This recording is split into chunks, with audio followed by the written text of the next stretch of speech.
waiting for better feelings is the very thing that keeps them away. Many of us wake each day hoping motivation, energy, or clarity will arrive first. We believe that once we feel better, we'll move. One quiet night by the fire, an old man spoke about learning this the other way around, through mornings, stiff bones, and the gentle power of beginning anyway. The fire crackled low as the last of the embers stirred, casting a faint orange glow across the circle.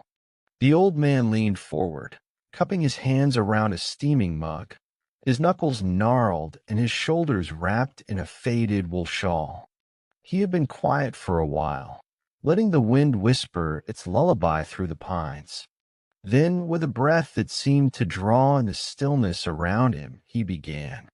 "There was a time," he said, "when my body greeted the morning like an eager dog greets its master, tail wagging, ready to run. But these days," he gave a wry smile, "my body greets me like an old friend with sore knees and unfinished business." A few soft chuckles passed through the group, the kind that come from shared truth. "Every morning," he continued, "there's a moment, sometimes long, sometimes just a flicker, where my bones mutter, 'Let's not. Just 5 more minutes. Maybe the day can wait.' And for a long time, I listened.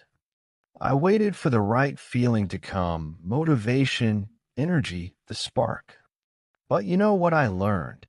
He paused, letting the question hang in the air like the smoke curling into the stars. "Burning log. The feeling rarely comes first. The doing comes first. Then the feeling follows."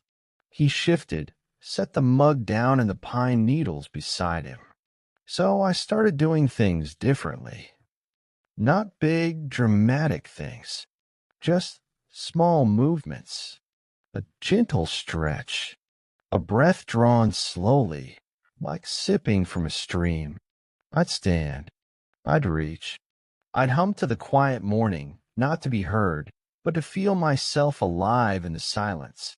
He glanced at the young man nearest him, whose notebook lay unopened in his lap. "At first, these things felt like nothing, like brushing dust off a stone. But I kept doing them. And slowly the fog would lift. The ache would loosen. And the day, which once loomed like a burden, would crack open like an egg, warm, golden, full of promise." Someone shifted closer to the fire. Another sipped from a tin cup. The night deepened. "You see," the elder said, "there's no magic in these little rituals. They don't shout. They don't dazzle. But they have a quiet power, a way of transforming not the world, but your way of standing in it." He looked out beyond the flames, as if seeing some old morning in his memory.